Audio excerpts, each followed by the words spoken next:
O que encontrarei deveras neste caminho que nunca percorri, e mesmo não tenho notícias que alguém tenha trilhado? Talvez meus próprios receios, decisões precipitadas, culpas pelo não ter feito ou coisas que nunca pensei. Quem será companheirada? Pessoas que, igual a mim, estarão ali assustadas, sem saber o que virá. O que escolher a cada encruzilhada? E do que trouxemos?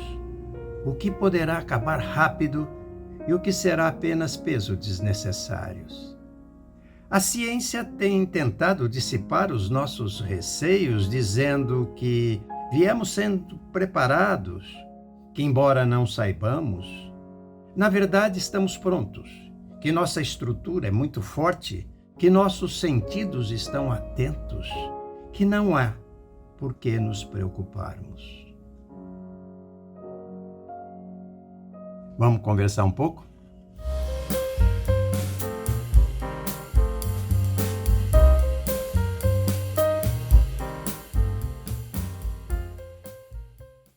Olá, minha gente. Mais uma vez aqui com vocês, eu, Dácio Vilar, coordenador do projeto CEFI, o Centro de Estudos e Formação para o Envelhecimento, neste último episódio que nós demos o título da série de As Pedras do Caminho. Nós estamos falando, é lógico, desde que começamos, sobre os caminhos para a longevidade. Lembrando mais um pouco, nós deixamos de nos preocupar com a transição para o envelhecimento, onde algumas pessoas, muitas pessoas talvez, iriam envelhecer e ultrapassar aí os bons limites da idade das pessoas que viveram anteriormente que nós. Agora, diante dos recursos que nós temos, está tudo conversado aí nos capítulos anteriores, a gente só não viverá uma vida longa se não tomarmos os cuidados necessários que nós sabemos que devemos tomar. Nesta série, nós começamos a conversar, ou nós nos propusemos a conversar sobre as pedras que poderemos encontrar nesse caminho em direção à longevidade. E eu falei várias coisas, mas talvez não tenha dado assim uma sequência lógica ou juntado coisas em cada canto, né?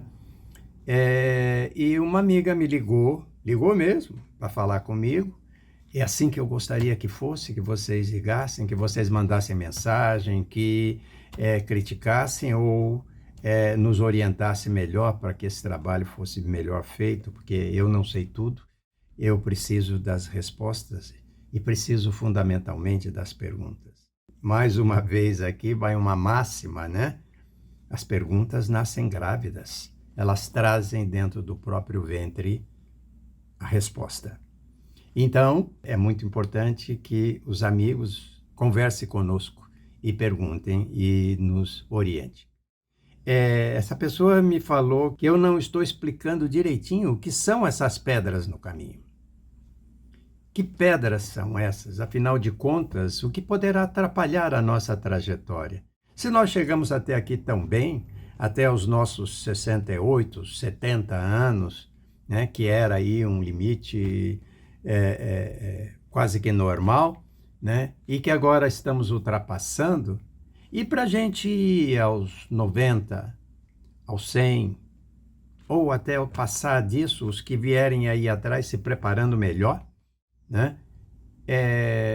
Fundamentalmente, o que pode nos atrapalhar muito são os nossos medos, são os nossos receios, são a falta de confiança, a falta de autoconfiança. Mas é muito difícil quando você está envelhecendo, perdendo recursos assim, abertamente, com dores, né?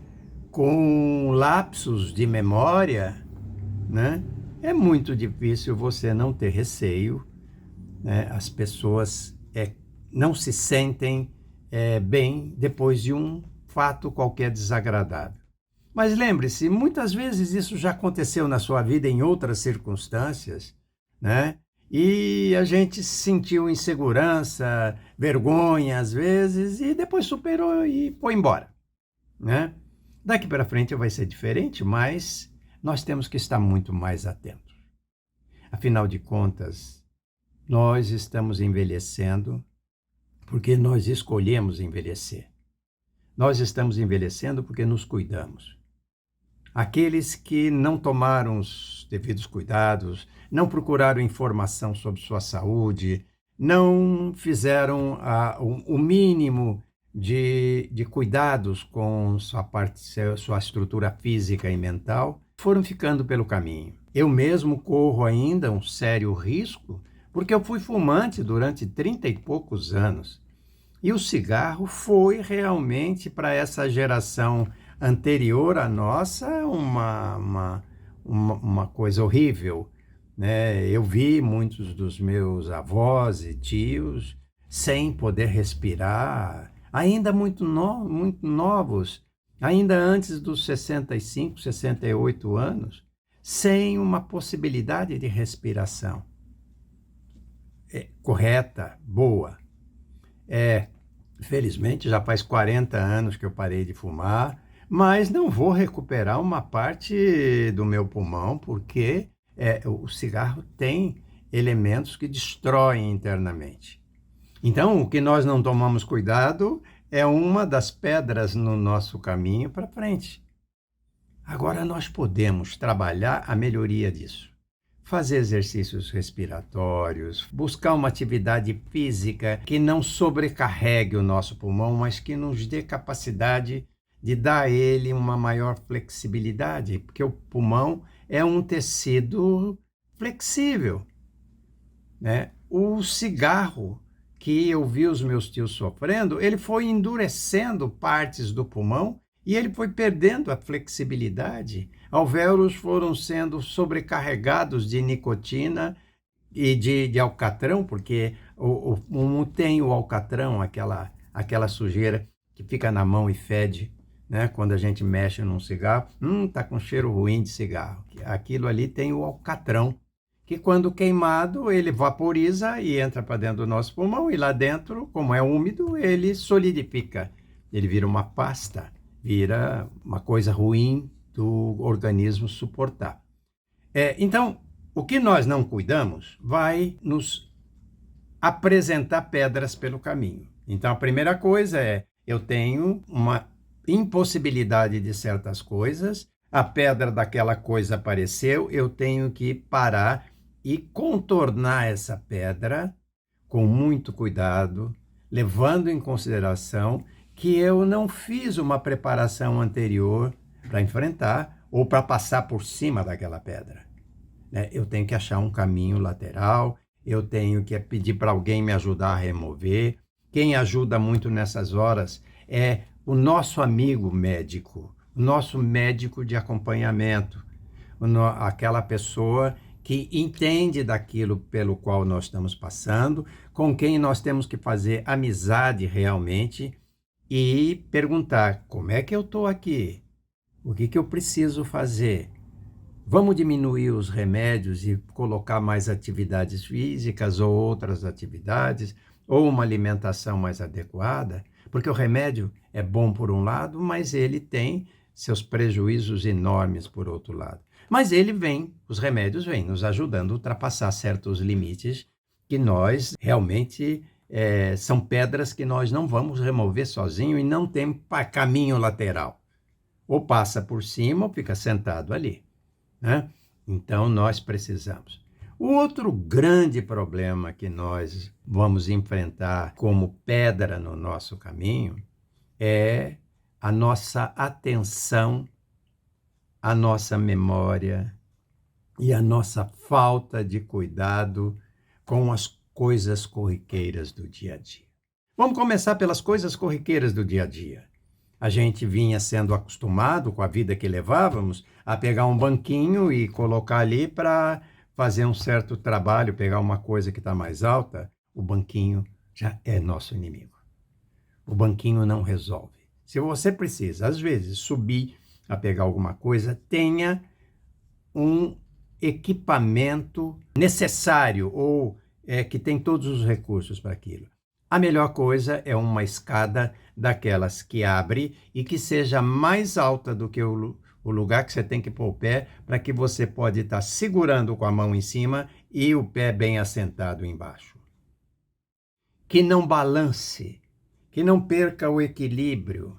Você ou nós não podemos fazer trabalhos em muita altura. Por quê? Porque os nossos sentidos podem ser afetados conforme nós balançamos na altura. Eu lia em viagem, eu lia dentro de um carro. Hoje, se eu ficar muito tempo no telefone ali tentando ler uma mensagem, eu tenho uma certa tontura, um certo mal-estar. Por quê? Porque a minha visão é atrapalhada e os outros sentidos seguidos a ela são atrapalhados, eu posso ter uma tontura. Então, tem uma série de coisas que nós não podemos fazer. Ter cuidado com o nosso espaço, não ter panos no caminho. É lógico, você tem que ter um tapete em algum lugar, mas que esse lugar não seja de passagem, porque o nosso pé não levanta mais na altura necessária para ultrapassar os limites mais comuns. Tanto que nós precisamos de escadas mais baixas. Nós não podemos ter aquela escada que você tem que levantar a perna. Eu vejo, às vezes, senhoras tentando subir ou descer do ônibus e aquele degrau, o primeiro degrau é muito alto. Muitas vezes a pessoa tem que pôr o joelho para depois trazer o segundo pé, a segunda perna, para apoiar, para poder subir o restante da escada. É muito problemático essas questões. As outras questões são realmente a nossa falta de atenção. A gente tem costume de tirar o óculos e deixar ali, e sai e depois não lembra onde deixou o óculos, né? Eu fiz até um poema numa das nossas vezes passadas, falando disso. A minha memória anda me atrapalhando, eu não encontro meu celular, eu não encontro a chave, eu chego numa pessoa na rua e não sei o nome dela, sei que eu conheço, mas não sei quem é, não sei de onde eu conheço, então isso é muito desagradável. Faça piada sobre essas coisas. Olhe para a pessoa e fala: nossa, você está vivo ainda? Eu tinha até esquecido. Quem é você mesmo? Né? Ou brincadeiras nesse sentido, para que a gente possa disfarçar a nossa falta de memória e ajudarmos o nosso cérebro, porque o nosso cérebro precisa da nossa ajuda. Ele está o tempo todo nos ajudando, né? A terceira coisa disso é cuidar desse cérebro. Esse é o nosso maior companheiro daqui para frente.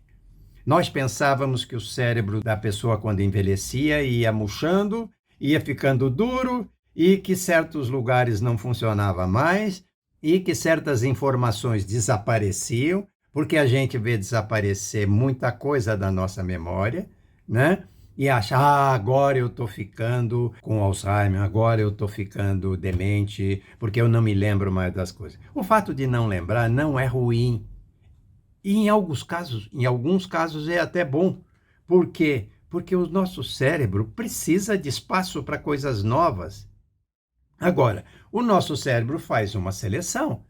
Quando eu coloco coisas nele, ele seleciona o que tem relação com coisas que eu já sei e que vão agregar conhecimento, ele separa e coloca aquilo numa posição boa.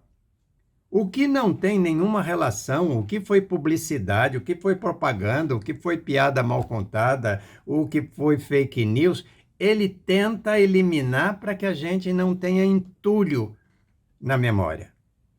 Por quê? Porque nós viemos fazendo isso a vida inteira, desde criança. Só que a nossa memória era grande e toda para ser preenchida, então nós fomos guardando coisas ali até inúteis, né? Eu tenho um amigo que ele sempre fala: eu sou o campeão de cultura inútil. Tudo que não tem nenhuma utilidade, que não prestava, eu guardei na memória. Agora, o que é bom, eu esqueci tudo, né? É uma piada, não resta dúvida, é uma brincadeira, Mas acontece isso mesmo. Por quê? Porque ele era uma pessoa muito brincalhona e vivia fazendo troça com a gente. E ele guardava coisas na memória que facilitava aquele estado de espírito dele. E tem isso de importante. O cérebro se adapta ao seu estado de espírito. Nós sabemos hoje que o cérebro humano é totalmente adaptável, é plástico, é como um punhado de argila que nunca seca. Todo dia eu começo a modelar de novo e o cérebro aceita as novas modelagens. Agora, se você enfiar coisas desagradáveis, ruins e previsões desastrosas na cabeça, ele vai tentar ou te demover daquilo no primeiro momento ou te ajudar a ter aquilo que você quer. Porque o cérebro foi feito para dar para a gente aquilo que a gente quer ou aquilo que a gente precisa. Então, nós precisamos tomar muito cuidado e valorizar muito o nosso cérebro, mesmo que ele já tenha esquecido ou venha esquecendo de muita coisa. Bata palma para ele, assim como você bate palma para o seu médico de final de vida, né? Aquele que vai te ajudar a desviar de pedras, de problemas de saúde, né? Afetos. Respeite os seus afetos. Abrace os seus afetos. Aquelas pessoas que chegaram e foram se amontoando em volta de você na vida. E aquelas que estão chegando ainda, porque agora nós precisamos estar juntos. Alguns amigos vão, outros nós fazemos um amigo novo. Ele perdeu um amigo, nós perdemos um amigo e acabamos nos fazendo amigos para substituir os outros. Né? É assim, são essas pedras no caminho que a gente tem que aprender a contornar com cuidado. Finalmente, aquele estado de espírito sem exageradas preocupações. Não deu, não deu. Não deu, se conforme, não é hora. Você já passou do tempo de fazer certas coisas. Agora, tem coisas que você nunca pensou nelas e que está à sua altura de fazer. Eu nunca imaginei ser um poeta até os 50, 50 e poucos anos, 60 anos. Para que ser poeta? Para que escrever poemas? Eu escrevia às vezes, até por brincadeira, mas descartava. Hoje, eu tenho uma coleção imensa de poemas. Formamos um grupo de produção literária. Estamos juntos com pessoas mais novas, porque nós precisamos fazer interação geracional. E estamos conversando sobre isso todo dia. E agora, no sábado, vai ter um sarau num lugar, num ateliê ou num lugar onde são expostas obras de arte, livros, produtos artesanais. E nos convidaram. E eu separei 5 poemas e uma crônica. Uma crônica de 400 palavras, mais ou menos. Quase um poema literal, né? E estou me descobrindo um cronista, um poeta. Já estou pensando em investir numa escrita mais seguida. Então, preste atenção em coisas que você nunca fez e que está guardada desde os seus tempos imemoriais. Por último, eu quero trazer aqui uma das alavancas, das melhores alavancas de remover, porque você sabe, Euclides, eu não lembro qual o matemático que falou, me dê uma alavanca e um ponto de apoio que eu moverei o mundo. Com o pezinho dele. Só que o ponto de apoio tem que ser significativo e a alavanca tem que ser significativa para o objeto que ele quer mover, né?